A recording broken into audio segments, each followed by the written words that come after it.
Terima kasih atas waktunya. Pertama-tama yang mengaturkan panganjali umat. Om Swastiastu. Assalamualaikum warahmatullahi wabarakatuh. Salam sejahtera bagi kita semua. Salam Namo Buddhaya. Yang terhormat Bapak Kepala SMP Negeri 3 Abang. Yang terhormat Bapak Parawakasya SMP Negeri 3 Abang. Yang saya hormati Bapak Ibu TU SMP Negeri 3 Abang, yang saya hormati Bapak Ibu Dewan Guru, peserta ya komunitas belajar SMP Negeri 3 Abang. Dalam hal ini yaitu bertepatan pada hari Jumat 16 Agustus tahun 2024, itu ada agenda atau acara sebagai bentuk ya implementasi atau tindak lanjut program guru penggerak, yaitu desiminasi atau pengimbasan budaya positif pada komunitas belajar SMP Negeri 3 Abang, yang mana narasumber yang akan nantinya memaparkan terkait hasil karya beliau yaitu adalah tidak lain Bapak Wayan Mariane, yang nantinya bisa kita cermati dan yang nantinya bisa kita implementasikan pada Satuan Pendidikan SMP Negeri 3 Abang sebagai bentuk diferensiasi terhadap apa yang sudah beliau dapatkan dan apa yang akan menjadi bentuk tindak lanjut serta refleksi. Jadi mohon selama kegiatan berlangsung, setidaknya Bapak Ibu peserta kegiatan hari ini nantinya bisa interaktif dan memberikan suatu refleksi sehingga apa yang menjadi harapan dan tujuan kita bersama di akhir sesuai dengan apa yang kita inginkan secara seksama. Jadi untuk mempersingkat waktu sepenuhnya yang serahkan kepada Bapak narasumber yaitu Bapak Wayan Marian. Waktu dipersilakan, Pak. Terima kasih Pak Gede atas waktunya yang diberikan. Hari ini saya akan melaksanakan desiminasi atau pemaparan materi modul 1.4 tentang budaya positif, merupakan salah satu materi yang ada di CGP Angkatan 11 Kabupaten Karangasem. Nah, sebelum saya melanjutkan, saya memperkenalkan dulu ada dua bapak di samping gambar saya. Yang pertama yaitu Bapak Fasilitator yang namanya Pak Wayan Sumerte. Beliau dari Sulawesi. Biasanya kegiatannya melalui Zoom meeting di LMS. Dan yang kedua berikutnya yaitu Bapak Made Yuda Asmara, merupakan PP praktek pengajar. Beliau juga dari Karangasem seperti kita, tapi dia bertugas di SMA Negeri 1 Rendang. Nah, Bapak Yuda Asmara sudah pernah kesini 2 kali. Yang pertama pendampingan pertama, yang kedua pendampingan kedua. Kalau tidak salah 2 minggu yang lalu. Nah, seperti saya bilang tadi, ini merupakan salah satu materi modul 1.4 di CGP Angkatan 11. Nah, itulah perkenalannya. Nah, dalam aksi nyata ini, saya akan merancang suatu tindakan nyata yang materinya yaitu budaya positif. Nah, apa yang melatar belakangi daripada aksi nyata di sini tentang budaya positif? Di sini yaitu selama ini para murid bertindak untuk mengikuti aturan sekolah karena untuk menghindari hukuman atau sanksi, bukan atas kesadarannya sendiri, sehingga budaya positif sekolah tidak berjalan dengan baik atau tidak efektif. Nah, ini artinya selama ini anak-anak kita di sini disiplin mengikuti aturan sekolah bukan atas kesadarannya sendiri, tetapi atas dorongan dari luar, tidak berdasarkan dorongan intrinsik. Artinya tidak berdasarkan dorongan dari diri sendiri, tapi dorongan dari luar. Dorongan apa yang dimaksud? Yaitu hukuman, supaya mereka tidak dapat hukuman, maka mereka mengikuti aturan sekolah yang ada. Nah, tujuan dari aksi nyata di sini yaitu menumbuhkan kesadaran motivasi intrinsik para siswa untuk menjalankan keyakinan kelas. Yang kedua, menumbuhkan budaya positif sekolah dengan meyakini nilai-nilai kebijakan universal. Nah, menumbuhkan kesadaran motivasi intrinsik para siswa untuk menjalankan keyakinan kelas artinya seperti tadi saya bilang bahwa apapun yang dikerjakan, yang diperbuat oleh siswa itu berdasarkan dari dorongan diri sendiri, tidak berdasarkan dari dorongan luar orang lain seperti hukuman. Nah, tolak ukur daripada aksi nyata di sini yaitu terbentuknya keyakinan kelas melalui kegiatan kesepakatan kelas yang dilakukan wali kelas dan siswa. Yang berikutnya, siswa mampu menerapkan dan menjalankan keyakinan kelas atas kesadarannya sendiri. Nah, tolak ukurnya nanti setelah kita berkolaborasi bersama-sama, diharapkan nanti kita semua para wali nanti membuat keyakinan kelas. Nah, keyakinan kelas sebenarnya sama dengan kesepakatan kelas. Kalau dulu namanya kesepakatan kelas, kalau sekarang dinamakan keyakinan kelas. Nah, Linmas, nah kita lewati saja. Nah, dukungan yang perlu, ya, materi-materi yang akan saya paparkan di sini ada beberapa materi. Yang pertama yaitu perubahan paradigma belajar. Yang berikutnya disiplin positif, kebutuhan dasar manusia, motivasi perilaku manusia, posisi kontrol restitusi, keyakinan kelas, dan segitiga restitusi. Nah, sebelum saya menjelaskan, memaparkan materi-materi yang ada dalam modul 1.4 budaya positif ini, marilah kita merefresh pemikiran kita supaya kita dalam pemaparan ini, dalam diskusi ini, kita lebih santai. Nah, saya mempunyai suatu ice breaking. Mari kita bersama-sama melihatnya. Nah, nanti silakan Bapak Ibu jawab. Saya punya beberapa gambar yang nanti dibuat menjadi kalimat atau kata. Yang pertama, nah ini konsep ice breaking. Nah, kira-kira kata apa ini kira-kira? Yang pertama gambar, ada gambar yang pertama itu, nah U-nya diganti dengan I. Kira-kira apa itu? Ya, tahi lalat. Gambar pertama apa itu? Tahu. Yang kedua, lalat. Nah, U-nya diganti dengan I jadinya tahi lalat. Ya, nah ini gampang ini. Apa ini? Iya, bagus sekali. Cepat sekali Pak Nuri. Udang rebus. Ada udang, ada bus, ditambah re. Ditambahnya udang rebus. Nah ini gambar, ada gambar apa ini? Nangis, tong air, apa? Tuang air. Ya, sama Pak Komang. Tuang itu kan orang tua. Sama ada tetesan air, jadinya tuang air. Walaupun kita sama-sama tua. Ya, selanjutnya, nah ada gambar itu lah, serem itu. Ada pocong. Potongan dolar, ada enggak potongan dolar? Itu dolar, itu uang berarti apa kira-kira? Potongan biaya hampir mirip. Potongan harga, ya. Selanjutnya, nah ini ada jam, ada tambah, ada buku. Jambu, ya, ada jam, bukunya kunya dihilangkan jadinya jambu. Selanjutnya ada apa itu?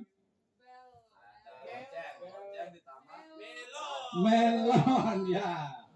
B-nya diganti M, balonnya B-nya diganti dihilangkan jadinya melon. Terus, nah ini ular. Ada huruf U ditambah orang lari, I-nya dihilangkan jadinya ular. Nah ini Mangga, ya, mangga. Mungkin ya itu ice breakingnya. Mungkin Bapak Ibu mempunyai ice breaking yang banyak, yang lebih menarik. Nah, silakan. Terima kasih. Nah, mudah-mudahan nanti kita di dalam pembelajaran kita selalu memberikan ice breaking. Nah, seperti tadi saya bilang, nanti pemaparan ini merupakan budaya positif yang kita nanti laksanakan di sekolah kita ini. Nah, sekarang apa itu budaya positif? Kira-kira apa budaya positif? Budaya positif. Kira-kira Pak Mintar tahu apa itu budaya positif? Gimana pendapatnya Pak? Budaya positif. Budaya yang baik, Pak. Budaya yang baik. Ya, budaya yang baik.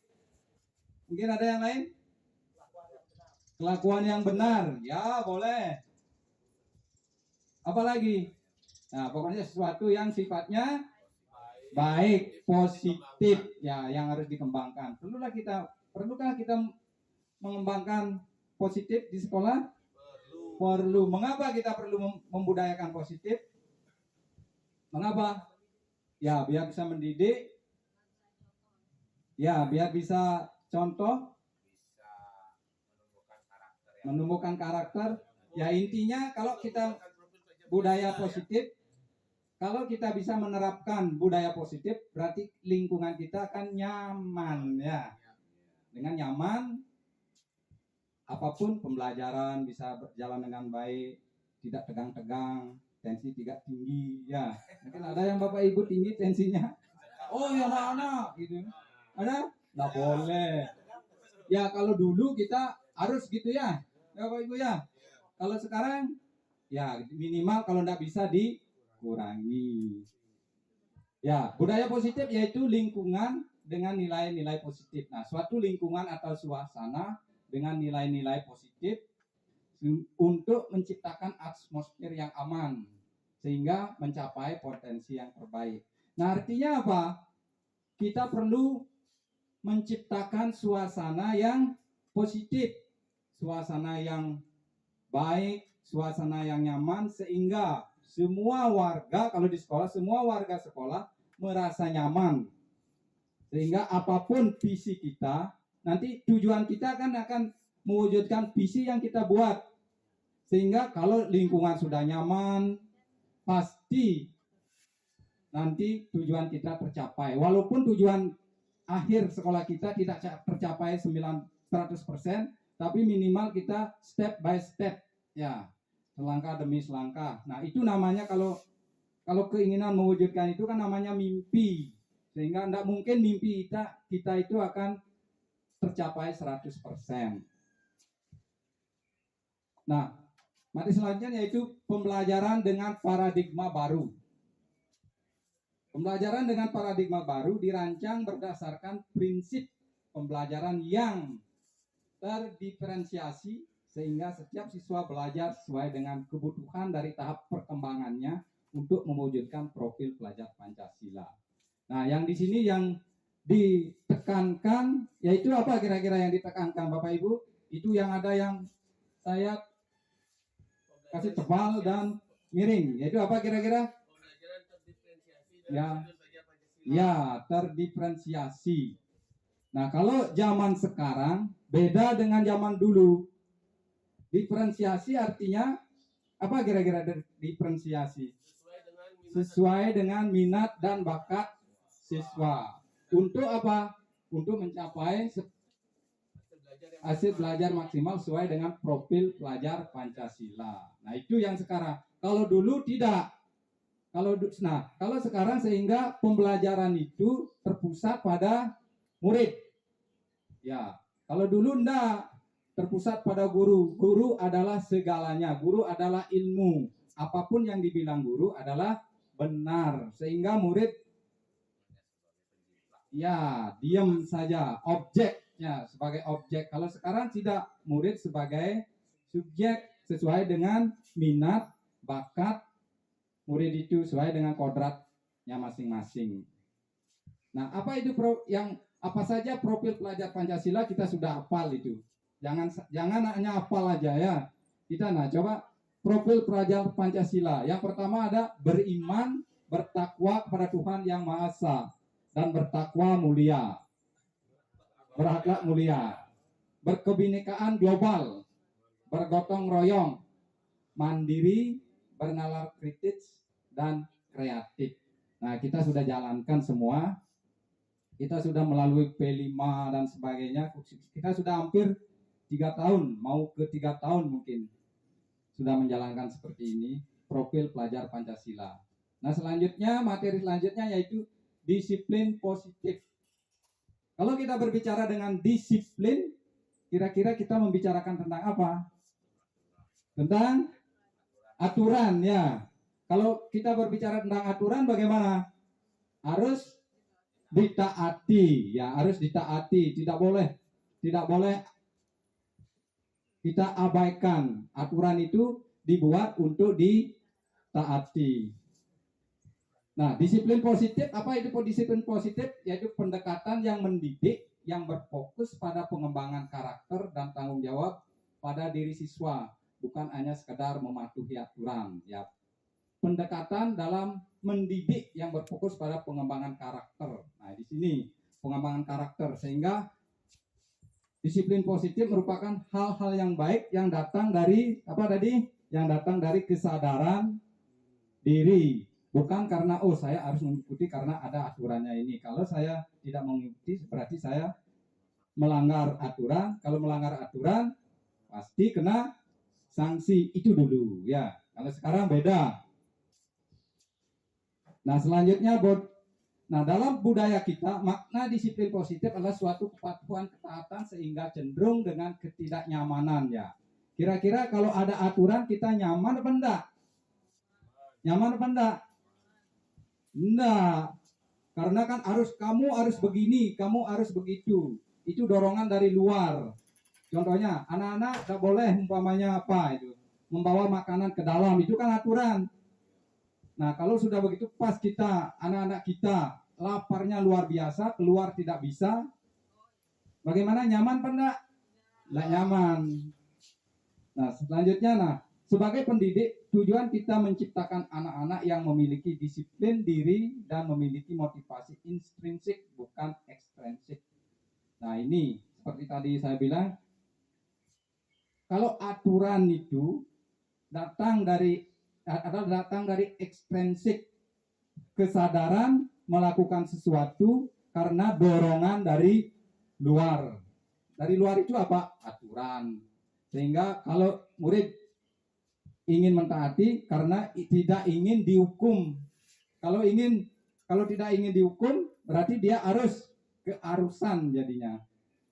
Setelah itu, disiplin positif merupakan salah satu cara penerapan disiplin yang bertujuan untuk menumbuhkan kesadaran serta memperdayakan anak untuk melakukan sesuatu tanpa sogokan, ancaman maupun hukuman. Yaitu seperti tadi, kalau sudah yang disiplin positif merupakan salah satu cara penerapan disiplin yang bertujuan untuk menumbuhkan kesadaran, artinya apapun yang dilakukan siswa itu berasal dari intrinsik, berasal dari dalam diri sendiri. Kalau sudah dari dalam diri sendiri, berarti dia sudah sadar, kalau saya melakukan seperti ini, konsekuensinya akan seperti ini. Nah, materi selanjutnya yaitu melaksanakan kebutuhan dasar manusia. Nah, apa aja yang dikatakan sebagai kebutuhan dasar manusia? Ada berapa? 1, 2, 3, 4, 5. Ada 5. Yang pertama, bertahan untuk hidup. Kalau bertahan untuk hidup artinya berhubungan dengan makanan, terus rumah, bisa fisik, ya, fisik kita, fisik atau berkaitan dengan biologis, bertahan. Kita harus sehat, kita harus nyaman. Nah, itu kalau kita ingin sehat, kita harus apa? Kita harus makan, minum yang sehat. Tempat tinggal perlu enggak? Perlu. Kalau kita tidak punya tempat tinggal, tidak nyaman nanti. Lanjutnya yaitu kasih sayang dan rasa terima. Nah, di sini membutuhkan perhatian berperilaku, membutuhkan kasih sayang. Nah, di sini kita membutuhkan kasih sayang, baik itu dari seseorang lain, keluarga, dan sebagainya. Selanjutnya penguasaan. siswa ingin berkuasa, mendominasi kegiatan. Nah ini kita sering ketemu dalam pembelajaran kita anak-anak yang merasa penguasaan. Bagaimana kira-kira kalau di dalam kelas kita sering menemukan di sini yang penguasaan. Anak-anak yang bagaimana biasanya? Anak-anak yang super aktif, ya, super aktif, sehingga dia mengapa dia ingin berkuasa terhadap orang lain, sehingga orang lain bisa apapun yang dia kehendaki dia akan menjalankannya. Siswa ingin berkuasa dan mendominasi. Nah ini mendominasi kegiatan. Umpamanya dalam pembelajaran kita anak-anak yang mempunyai rasa penguasaan, dia ingin sendiri menjawab pertanyaan, bertanya kegiatan itu. Nah, oleh sebab itu dia punya rasa penguasaan. Yang selanjutnya kebebasan. Siswa ingin bebas, tidak ingin terkekang. Nah, ini berhubungan dengan aturan lagi. Siswa ingin bebas, tidak ingin dihukum, ingin merdeka. Itu. Selanjutnya kesenangan. Nah, kalau kesenangan di sini siswa melakukan sesuatu karena kesenangannya sendiri. Nah, banyak hal yang dilakukan siswa karena atas dasar kesenangan. Bisa menjahili temannya juga bisa. Alasannya apa? Dia kesenangan. Kesenangannya bagaimana maksudnya? Kalau umpamanya dia menjahili temannya menangis, dia merasa senang. Senang bagaimana? Senang bisa membuat temannya menangis. Nah, motivasi perilaku manusia. Motivasi merupakan dorongan yang timbul pada diri seseorang secara sadar ataupun tidak sadar untuk melakukan sesuatu tindakan dengan tujuan tertentu. Nah ini motivasi manusia itu menghindari ketidaknyamanan dan hukuman. Murid melakukan disiplin diri karena dia takut dihukum merupakan motivasi ekstrinsik. Nah itu kalau ada murid yang mematuhi peraturan itu karena takut dihukum, karena takut mungkin dicemooh sama temannya, itu berasal dari dorongan ekstrinsik, dorongan dari luar karena takut dihukum. Supaya tidak dapat hukuman, maka dia akan mengikuti aturan walaupun bertimbang balik dengan apa yang mereka rasakan. Mendapatkan imbalan atau penghargaan dari diri orang lain. Nah, mungkin murid-murid mematuhi aturan ingin mendapat penghargaan, ingin mendapatkan hadiah. Contohnya umpamanya, anak-anak siapa yang mau lari akan dapat hadiah. Nah, sering kita lihat seperti itu di lapangan. Dikasih uang, dikasih permen dan lain sebagainya. Banyak yang seperti itu. Menghargai nilai-nilai diri sendiri. Murid melakukan disiplin diri karena sadar akan nilai kebajikan diri sendiri. Nah, itu kalau sudah bisa menghargai diri sendiri, berarti itu datangnya dari intrinsik, dari dorongan dalam. Tidak ada orang luar yang memaksa. Walaupun ada aturan seketat apapun, karena mereka sudah sadar, maka dia akan dengan senang hati akan mengerjakan, akan mematuhi hal-hal seperti itu. Nah, konsep disiplin dengan identitas gagal. Nah, mengapa dinamakan konsep disiplin dengan identitas gagal? Nah, karena di sini kalau ada pelanggaran, itu dorongannya ada hukuman dan penghargaan. Nah, itu. Nah, ini diidentifikasi menjadi gagal. Yaitu menjadi menyakitkan, hukuman menyakitkan. Kadang-kadang kan kita tidak sadar bahwa apapun yang kita berikan yang sifatnya menghukum itu akan diingat sepanjang ayatnya. Contohnya, kalau anak-anak yang tidak mau berbaris akan disuruh keliling lapangan larinya, itu akan diingat sampai seumur hidupnya. Terus murid takut. Nah, dia takut akan berbuat melanggar. Karena kalau saya melanggar, saya akan dihukum berat. Selanjutnya memaksa. Kita harus paksa, kalau itu aturannya, kalau hukumannya mau tidak mau harus dilaksanakan.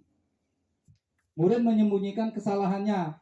Nah, kebanyakan kalau kita menerapkan hukuman, murid-murid akan menyembunyikan kesalahan yang mereka buat sebelum mereka diketahui oleh orang lain.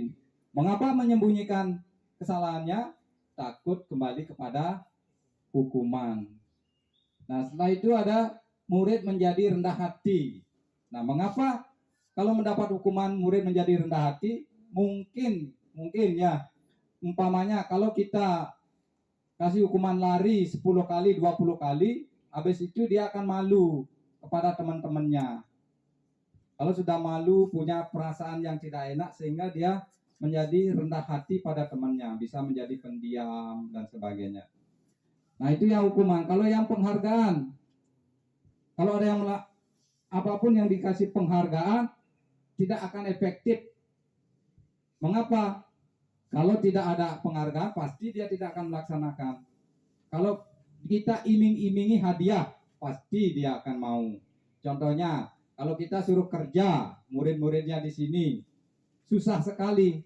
Kalau umpamanya anak-anak, mari kita bekerja hari ini, nanti setelah bekerja anak-anak dapat umpamanya dapat nasi bungkus gitu, dengan senang hati, dengan terpaksa dia akan langsung mengerjakan. Mengapa? Karena dia akan mendapat penghargaan. Penghargaan apa? Nasi bungkus. Nah, setelah itu merusak hubungan. Yang memberikan penghargaan itu merusak hubungan apa enggak kira-kira? Merusak ya. Contohnya dalam kelas, anak-anak yang pintar terus menjawab, setiap anak-anak yang bisa menjawab dikasih hadiah pulpen gitu umpamanya. Terus sehingga dia mendominasi, terus ini merusak hubungan. Yang tidak menjawab dia akan iri, dia akan merusak hubungan. Dia aja dapat hadiah, saya tidak dapat apa-apa gitu. Karena mengapa? Nah, itu merusak hubungan, mematikan kreativitas. Mematikan kreativitas di sini artinya dia tidak bebas mengekspresikan ide yang ada dalam dirinya, karena dia akan mematuhi untuk mendapatkan hadiah. Nah, itu menghukum dengan sistem ranking. Nah, itu menghukum dengan sistem ranking 1, 2, 3, 4. Yang di luar itu akan merasa rendah hati, saya belum, saya tidak bisa, dan sebagainya. Nah, itu ada merampas hak menghargai diri sendiri. Nah, harga diri sendiri dirampas. Nah, itu. Nah, konsep disiplin dengan identitas sukses.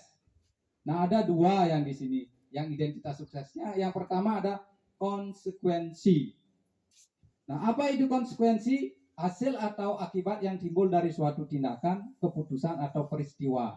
Nah, di sini biasanya siswa melakukan kesalahan, konsekuensinya dia harus memperbaiki kesalahan itu. Siswa menumpahkan air di lantai, konsekuensinya dia harus membersihkan. Nah, ini biasanya kalau konsekuensinya ini biasanya jangka pendek, artinya hukuman yang diberikan itu bukan hukuman berat, hukuman yang konsekuensinya akibat dari perbuatan anak itu sendiri. Contohnya umpamanya anak-anak tidak sengaja ada temannya membawa air di dalam kelas, dia menyenggol dengan tidak sengaja sehingga tumpah.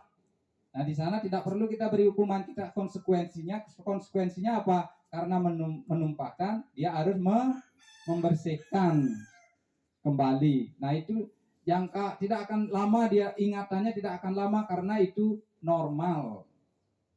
Nah, ada restitusi, mengembalikan kondisi korban seminimal mungkin ke dalam keadaan sebelum terjadi tindakan pidana atau perilaku yang salah. Nah, artinya kalau melalui restitusi kita tidak menyalahkan anak-anak yang melakukan tindakan kurang bagus. Kita di sana akan mengembalikan identitasnya supaya tidak minder. Caranya dengan menanyakan alasan. Setelah itu kita meyakininya apa yang dia langgar. Setelah itu untuk memperbaiki keadaan apa yang seharusnya dia lakukan. Nah, hukuman sebenarnya bukan dari orang lain, dari dirinya sadar, menyadari apa yang dia telah lakukan. Nah, konsekuensi. Nah, penguatan jangka pendek seperti tadi. Penguatan jangka pendek artinya apapun yang kita berikan itu tidak akan diingat lama karena itu biasa konsekuensinya seperti membersihkan tumpahan air. Perlu monitoring berkelanjutan. Nah, ini perlu. Kita selalu membina, perlu pembinaan terus. Sehingga anak-anak yang mungkin berbuat seperti itu, apakah sudah sadar bahwa dia melakukan, contohnya seperti tadi, kalau anak-anak ada yang menyenggol air dan jatuh, apakah dia sudah dengan kesadaran sendiri membersihkan tempat yang basah? Itu perlu pendampingan. Nah, stimulus respon. Nah, dengan seperti kejadian itu, apakah langsung dia merespon atau harus ditegur oleh orang lain? Murid menghormati peraturan. Nah, itu selanjutnya kehilangan waktu untuk merenungi kesalahan. Nah, maksudnya di sini karena kita memberikan konsekuensi, tidak bisa merenungkan kesalahan apa yang dia lakukan. Dia langsung kepada perlakuan untuk membuat dia mengembalikan kesalahannya itu. Oh, saya harus mengepel dan sebagainya.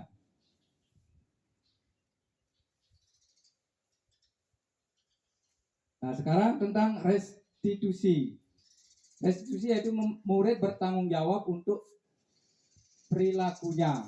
Nah, dengan kesadaran sendiri, dia akan berbuat kebaikan, memperbaiki diri. Fokus untuk pemecahan jangka panjang. Nah, ini karena kita pembelajarannya, supaya ke depannya, kalau dia melakukan tindakan yang tidak sesuai dengan keyakinan, dia secara sadar nanti pemecahan masalahnya langsung ke masa depannya bisa melakukan hal itu. Teori kontrol, dirinya memegang kontrol ya. Dirinya yang melaksanakan, memikirkan solusi yang diberikan, bukan orang lain yang memberikan. Terusnya murid bersemangat memperbaiki kesalahan. Dengan kesadaran sendiri, murid akan memperbaiki sendiri.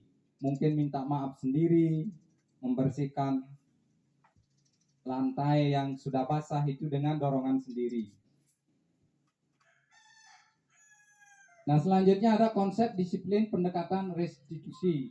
Nah, pendekatan restitusi di sini merupakan sebuah cara menanamkan disiplin positif pada murid. Nah, pengertiannya di sini yaitu proses menciptakan kondisi bagi murid untuk memperbaiki kesalahan mereka sehingga bisa kembali pada kelompok mereka dengan karakter yang lebih kuat. Nah, ini menurut Jason tahun 2004. Nah, adapun ciri-ciri daripada restitusi yaitu pertama ada bukan menebus kesalahan tapi belajar dari kesalahan. Artinya apa? Umpamanya dia berbuat salah, supaya dimaafkan saya harus menebus kesalahannya itu, bukan seperti itu maksudnya. Harus memperbaiki keadaannya. Nah, untuk yang berikutnya ada memperbaiki hubungan, karena melakukan tindakan yang kurang baik biasanya terjadi gap. Nah, untuk menghindari itu dia akan memperbaiki sendiri hubungan yang telah terjadi. Tawaran bukan paksaan. Nah, karena sifatnya berasal dari diri sendiri sehingga bukan tawaran, itu kesadaran dari intrinsik. Selanjutnya ya ada fokus pada karakter bukan tindakan, menguatkan dan fokus pada solusi. Nah, itu ciri-ciri restitusi. Nah, perbedaannya ada. Nah, di sini suatu kasus, contoh kasus siswa tidak mengerjakan PR. Nah, ini ada tiga hal. Yang pertama ada hukuman, ada konsekuensi, ada restitusi. Nah, kalau kita bertindak sebagai penghukum, memberikan hukuman, contohnya anak-anak, nah di sini menyuruh siswa menghormati bendera. Kalau tidak membuat PR, kita beri hukuman kalian harus menghormati bendera selama 10 hari. 10 menit. Itu akan panjang dalam pemikirannya, apalagi 10 menit di matahari terik gitu. Sepanjang hayatnya akan dikenang gitu. Terus guru marah dan murid menjadi takut. Kalian dengan nada tinggi biasanya, hei kamu tidak mengerjakan PR, kemana aja kamu? Tugas kamu kan sebagai murid harus bla bla bla bla itu akan murid menjadi takut. Jangan-jangan enggak mau masuk lagi. Mungkin sifat-sifat atau seperti itu sehingga murid jadi berhenti masuk. Ada konsekuensi. Nah, konsekuensinya ini lebih ringan daripada hukuman. Guru memberikan konsekuensi dengan mengerjakan PR-nya saat istirahat sebanyak 3 kali lipat. Nah, itu karena dia tidak membuat PR di rumahnya, maka dikembalikan lagi membuat PR 3 kali lipat. Itu lumayan berat itu. Terus guru tegas dan siswa menghormati peraturan. Nah, itu yang konsekuensinya. Nah ada lagi yang lebih bagus, lebih baik dalam menyelesaikan suatu masalahnya. Nah, ini namanya restitusi.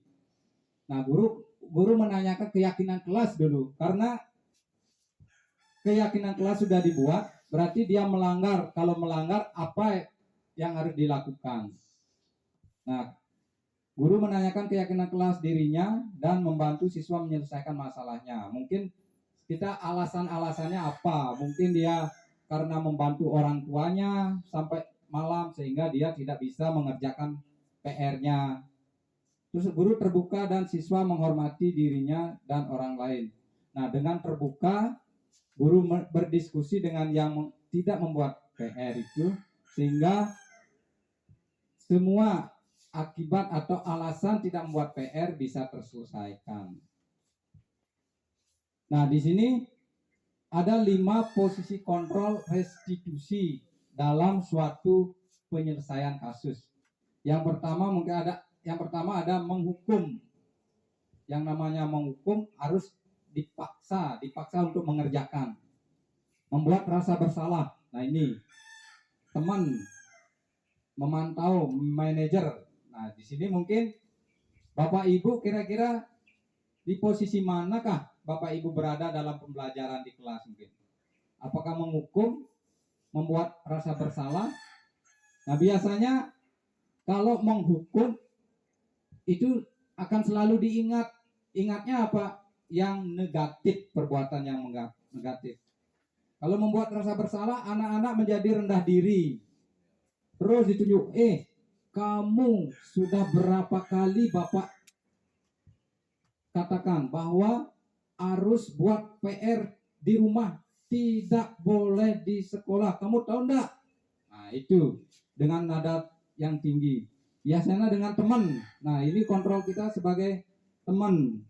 Ayolah, contoh. Nah, ini bahasanya agak merendah. Ayolah, mengapa kamu tidak buat PR? Kerjakanlah PR-nya dan sebagainya. Memantau manajer, meminit ya. Nah, sekarang ini contoh-contoh 5 posisi kontrol restitusi, yaitu ya menghukum, patuhi aturan sekolah lalu berdiri di depan kelas. Nah, itu contoh-contohnya. Nah, ini suatu kasus siswa tidak memakai atribut lengkap saat upacara bendera. Kalau yang menghukum nanti diberi patuhilah aturan sekolah lalu berdiri di barisan depan. Anak-anak yang tidak membawa atribut lengkap disuruh berbaris ke depan, paling depan, sehingga perhatian bisa penuh. Membuat rasa bersalah. Nah, ini seperti tadi saya bilang, berapa kali Bapak harus memberitahu, Bapak sangat kecewa sama kamu. Itu sudah menyakiti perasaan siswa itu. Selanjutnya ada teman. Nah, kalau sebagai posisi kita teman, ayolah yang tertib, buat Bapak bangga kali ini tidak apa kamu berbuat salah. Nah, itu. Kalau yang memantau, kamu sudah melanggar, apa peraturan dan konsekuensinya? Nah, itu. Yang selanjutnya yang terakhir, sebagai manajer, apakah kamu tahu? Nah, di sini kita nanti pada akhirnya kita sebagai guru diharapkan sebagai manajer. Kalau tidak bisa sebagai manajer, sebagai memantau lah. Kalau sebagai manajer kita bisa menyelesaikannya itu. Apakah kamu tahu kesalahanmu? kira-kira bagaimana kamu untuk memperbaiki kesalahannya. Nah, itu sudah bijaksana sekali. Kalau tidak ada di manajer, kita minimal di memantau, dan kita harus hindari, jangan sampai kita di dalam posisi menghukum dan membuat rasa bersalah. Nah, itu supaya tidak dikenang sepanjang hayat oleh siswa. Kalau dikenang sepanjang hayat dengan kebaikan kita tidak masalah. Kalau ini menghukum dengan mata melotot umpamanya, kamu itu nadanya tinggi, kamu ini sebagai siswa jangan main-main gitu ya. Ada yang seperti Pak Mintar seperti itu? Ya, gimana?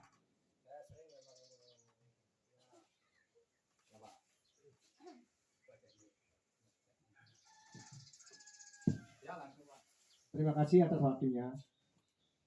Untuk mengingatkan kepada siswa, memang sering nada keras, tapi diusahakan jangan sampai menyentuh anak-anak. Nah, mungkin itu yang saya bisa masih pertahankan. Nah, ini Pak Mintar merupakan guru yang paling senior di sini ya. Mungkin ya diharapkan seperti itu menular kepada kita. Jangan baru-baru kita sebagai guru, murid dianggap lebih di bawah, tidak ya. Nah, seperti itu kita menghindari dua posisi, yaitu menghukum dan membuat rasa bersalah. Nah, sekarang materi selanjutnya yaitu keyakinan kelas. Apa itu keyakinan kelas? Keyakinan kelas apa itu? Suatu aturan yang dibuat secara bersama di kelas itu. Oh iya, Disepakati. ya aturan kebersamaan dan harus disepakati. Ya, kira-kira itu keyakinan kelas. Kalau dulu namanya kesepakatan kelas ya. Kesepakatan kelas. Ya.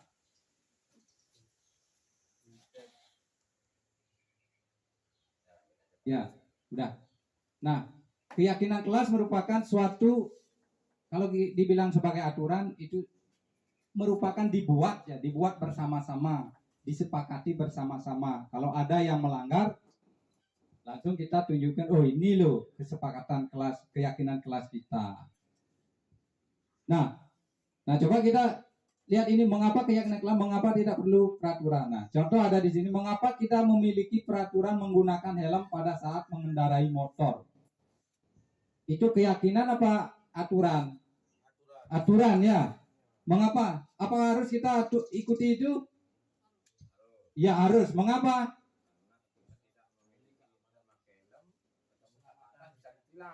Apa ditilang? Apa ditilang? Apa itu aja? Perlu gini? Itu menyangkut keselamatan. Kalau tidak mau selamat, nggak usah dah pakai helm. Ya, kita harus, itu keselamatan, karena keselamatan pasti, kalau kita berbicara keselamatan pasti akan dipatuhi. Kedua, mengapa kita memiliki peraturan menggunakan masker dan mencuci tangan setiap saat? Ya, itu mengacu pada kesehatan. Ya, kesehatan, keselamatan itu yang nomor satu untuk kita ya. Walau kita punya banyak harta tapi tidak kesehatannya atau tidak selamat, tidak mungkin. Nah, sekarang kita bagaimana cara membuat keyakinan kelas. Nah, di sini kalau kita mau membuat keyakinan kelas, kita harus berpikir dengan aturan kelas. Nah, aturan dulu kita lihat. Apa itu aturan kelas? Kumpulan aturan yang dibuat dan ditetapkan oleh guru atau pihak sekolah untuk menjaga ketertiban dan kelancaran belajar mengajar. Berarti aturan itu berasal dari luar itu. Kalau di sekolah berasal dari bapak ibu guru, berasal dari kepala sekolah. Kalau keyakinan adalah kesepakatan bersama yang dibuat oleh seluruh anggota kelas, baik guru maupun siswa, tentang bagaimana kelas seharusnya berjalan. Nah, untuk membuat peraturan itu menjadi keyakinan, kita harus peraturan itu dibuat menjadi kalimat positif. Nah, adapun seperti ini. Nah ini peraturan kelas sifatnya kaku. Kaku enggak? Ya, contohnya biasanya bagaimana? Biasanya bersifat kaku dan harus ditaati tanpa banyak bertanya. Kira-kira contohnya apa nih, kan? Tidak boleh atau dilarang, jangan membuang sampah sembarangan. Kan kaku kan enggak? Kaku eksternal. Nah, ditetapkan dari luar dari siswa. Ditetapkan dari luar siswa, yaitu oleh guru atau sekolah. Sehingga di sana siswa tidak tahu menahu, dia harus mengikuti aturan. Selanjutnya negatif. Nah, sering kali berfokus pada apa yang tidak boleh dilakukan. Anak-anak tidak boleh begini, anak-anak tidak boleh begini, tidak boleh. Nah, pada itu biasanya dikeluarkan oleh bapak, ibu guru atau kepala sekolah hanya untuk siapa itu? Hanya untuk murid. Bagaimana dengan untuk guru? Nah, kalau keyakinan kelas lebih fleksibel, dapat disesuaikan dan berkembang seiring waktu. Nah, ini bisa fleksibel. Kalau umpamanya tidak cocok, bisa dirubah. Umpamanya 1 minggu sudah dibuat, 2 minggu sudah dibuat, tapi ada yang tidak cocok lagi, bisa disepakati lagi, bisa diganti dan lain sebagainya. Internal ditetapkan bersama oleh seluruh anggota kelas sehingga memiliki rasa yang lebih kuat. Nah, karena sudah dibuat dari anggota kelas termasuk bapak ibu wali, di sana akan memiliki rasa yang lebih kuat. Oh, kita yang buat, berarti yang mentaati adalah kita sendiri. Positif, berfokus pada apa yang harus dilakukan atau nilai-nilai yang ingin dicapai. Nah, itu. Nah, sekarang mari kita bersama-sama berdiskusi bagaimana cara membuat keyakinan kelas. Nah, keyakinan kelas tadi itu dibuat dari peraturan kelas, yang biasanya kalimat di peraturan kelas itu kalimat negatif. Contohnya, tidak boleh membuang sampah sembarangan. Keyakinan kelas, nah ini belum dirubah ini. Keyakinan kelas apa? Kira-kira, nah kalau ini kan sama ini. Mari kita jaga kebersihan. Ya, mari kita jaga kebersihan. Ada bedanya apa enggak itu? Tidak boleh membuang sampah dengan mari kita buang sampah sembarangan atau buang sampah di tempatnya. Kan gitu? Ya, kira-kira. Nah, untuk kita langsung aja praktek Bapak Ibu ya.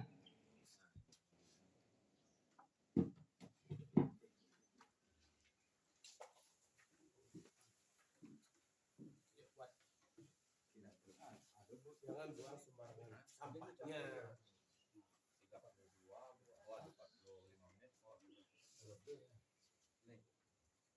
Nah, di sini Bapak Ibu coba buat peraturan dulu. Setelah itu kita nanti diskusikan.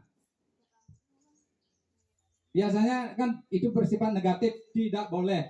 Gitu.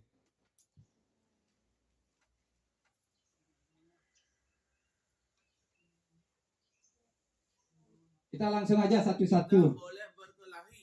Nah, dia minta Pak moderator, minta tolong dicatat. Nah, diketik di sini.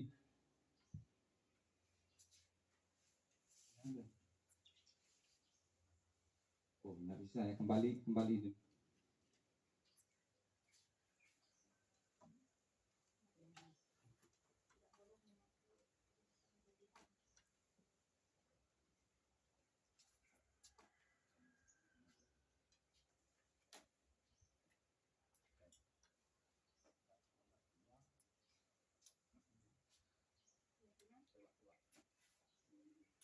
Ya. Nah, sambil Pak Gede nyari untuk siap diketik, silakan Bapak Ibu dibuat dulu, nanti kita diskusikan.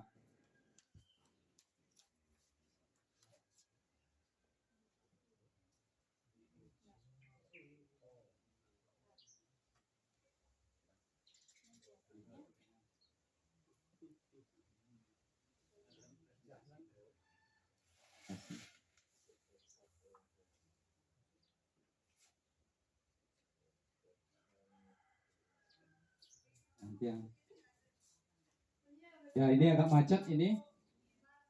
Nah, coba buat satu-satu aja, satu aja, nggak usah banyak-banyak. Coba Bu Ulan, kira-kira apa yang pertama? Ya. Terima kasih atas waktu yang diberikan. Jadi langsung saja untuk contoh peraturan yang pertama, ini tidak boleh membawa HP ke sekolah. Ya, tidak boleh membawa HP. Oke. Ya. Terima kasih. Bu Ulan, tidak boleh membawa HP. Mungkin ya di sini. Terima kasih atas waktunya. Oke. Tidak boleh siswa berada di dalam kelas pada jam istirahat. Ya, terus. Bu Ulan, Terima kasih. gimana ini coba ya? Kembali.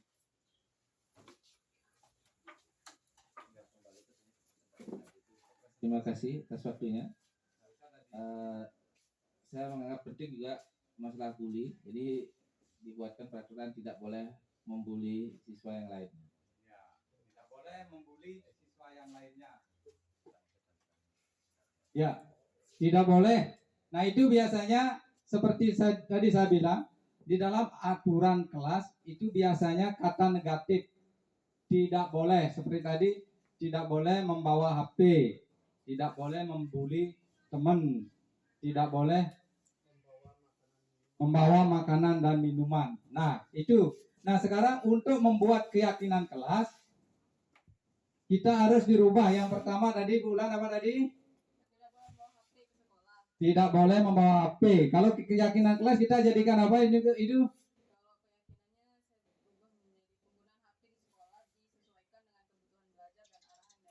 Ya, kebutuhan penggunaan HP di kelas sesuai dengan penggunaan HP di kelas sesuai dengan kebutuhan dan arahan dari Bapak Ibu guru. Bagaimana Bapak Ibu? Setuju apa enggak? Setuju. Ya, tadi Pak Suri apa kira-kira tadi?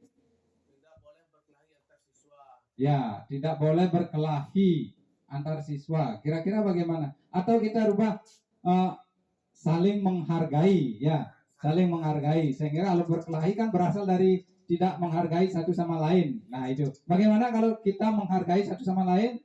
Ya, bagus itu ya. Ya, selanjutnya tadi Pak Mintar apa?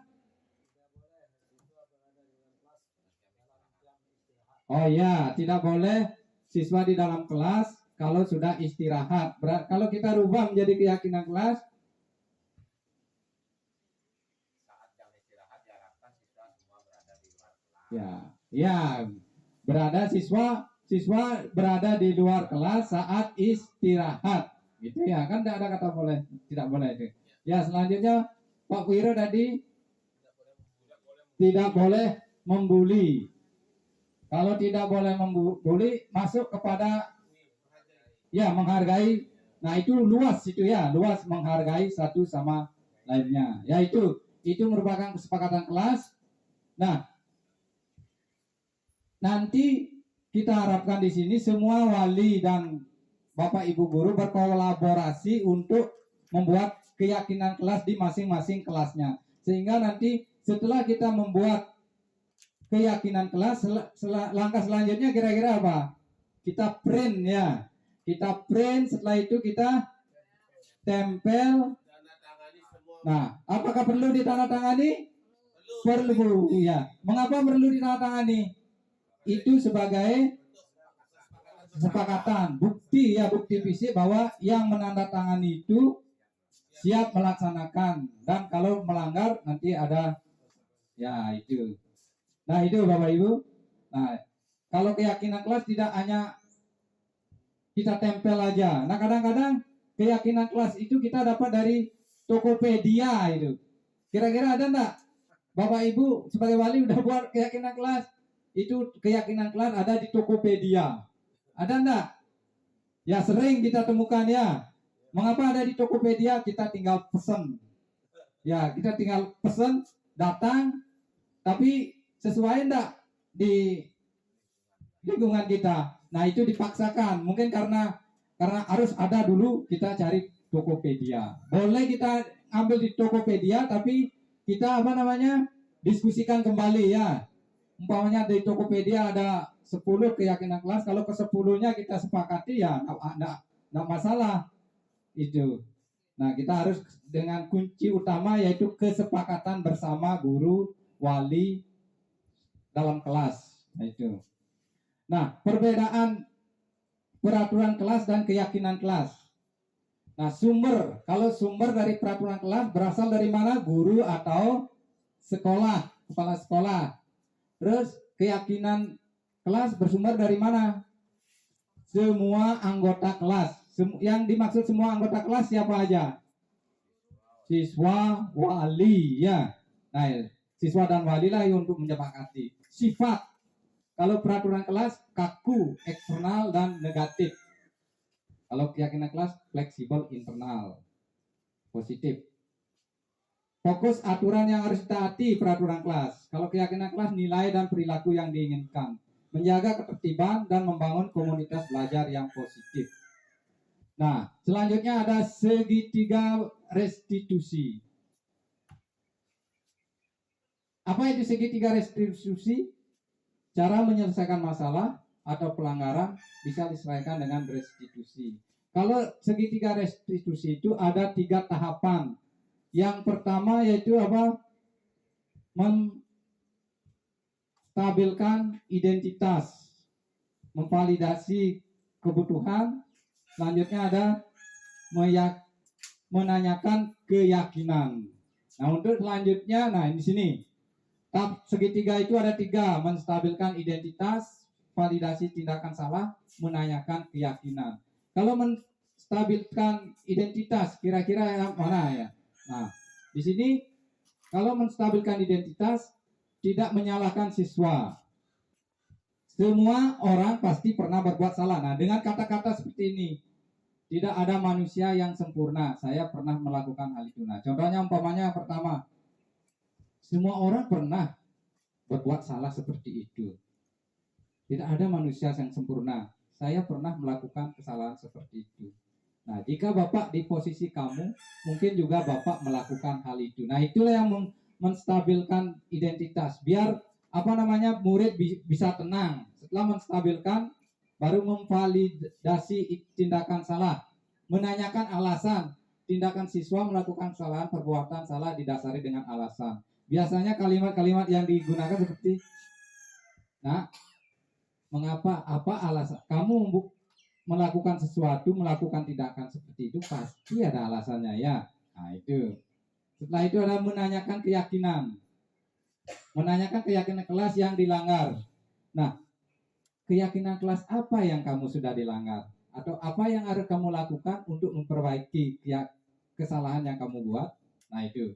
Nah, di sini itu merupakan tahapan segitiga restitusi. Nah, sekarang saya akan mencoba untuk mempresentasikan contoh dari penyelesaian kasus di sini.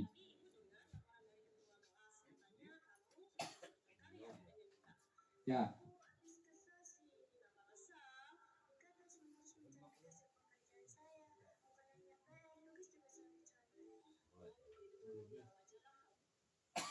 Nah, dalam tahapan penyelesaian di sini yaitu menstabilitas identitas. Nah, guru menanyakan tindakan yang dilakukan siswa dengan Mina.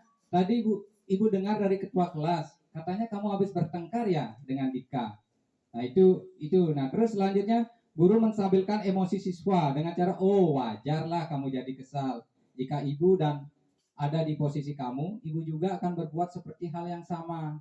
Ibu sangat menghargai tindakan kamu yang tidak berbuat yang lebih baik daripada itu. Nah, itu menstabilkan. Kalau kita seperti itu kan murid tidak merasa bersalah. Dia akan terus mengungkap identitasnya, alasannya. Nah, selanjutnya validasi. Guru menggali informasi lebih mendalam dengan lalu apa yang kamu lakukan terhadap Dika? Dijawab mungkin, oh saya melakukan itu karena, nah mungkin dicontek. Nah, itu. Oh, begitu. Pasti kamu berbuat begitu ada alasannya ya. Ya, wajarlah kalau kamu merasa marah karena pekerjaan dicontek begitu. Dan selanjutnya, nah, menanyakan keyakinan. Menurut kamu, keyakinan kelas apa yang kamu sudah langgar? Nah, ini dengan kesadaran sendiri, dia menyebutkan, oh kesalahan saya di sini merobek kertas temannya karena alasannya dicontek. Selanjutnya, memberi penguatan tentang keyakinan sehingga murid dapat fokus tugasnya. Guru menawarkan kepada murid untuk memperbaiki kesalahan temannya. Nah, itu merupakan contoh daripada penyelesaian segitiga restitusi. Nah, di sini ada video yang kedua. Nah, sama seperti itu. Nah, begitulah daripada pemaparan saya. Mudah-mudahan apa yang saya sampaikan di sini bisa kita kolaborasi bersama sehingga terutama keyakinan kelas, kita bisa membuat keyakinan kelas bersama di dalam kelasnya masing-masing. Mungkin seperti itu pemaparan saya. Terima kasih atas waktunya.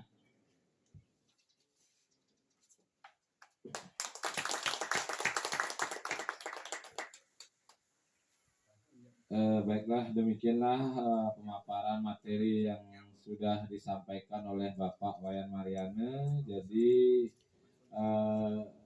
sudah banyak tadi disampaikan terkait dengan keyakinan kelas serta peraturan kelas, termasuk juga segitiga restitusi yang merupakan bentuk daripada model pembelajaran berdiferensiasi menyangkut dengan regulasi dan peraturan yang diberlakukan oleh Mas Menteri, sehingga banyak perlu yang kita pelajari. Jadi apa yang sudah disampaikan tadi mudah-mudahan nantinya bisa bermanfaat bagi kita semua, terutama pada komunitas belajar SMP Negeri 3 Abang. Dalam hal prosesnya nanti bisa kita ikut menerapkan atau mengimplementasikan budaya positif sesuai dengan regulasi-regulasi yang sudah diberlakukan serta berdampak positif kepada kita sebagai tenaga pendidik, juga peserta didik yang nantinya menjadi output kepada masyarakat. Nah, sebagai penutup, yang akhiri dengan para mesanti. Sekali lagi terima kasih banyak kepada Pak Wayan Mariana. Om Santi Santi Santi Om. Wassalamualaikum warahmatullahi wabarakatuh. Salam sejahtera, namo buddhaya, salam rahayu rahayu rahayu.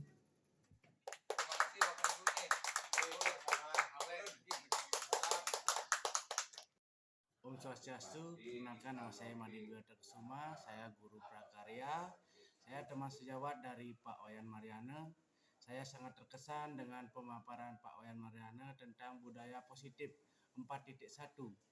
Konsepnya sangat relevan dengan kondisi saat ini dan memberikan pencerahan baru bagi saya.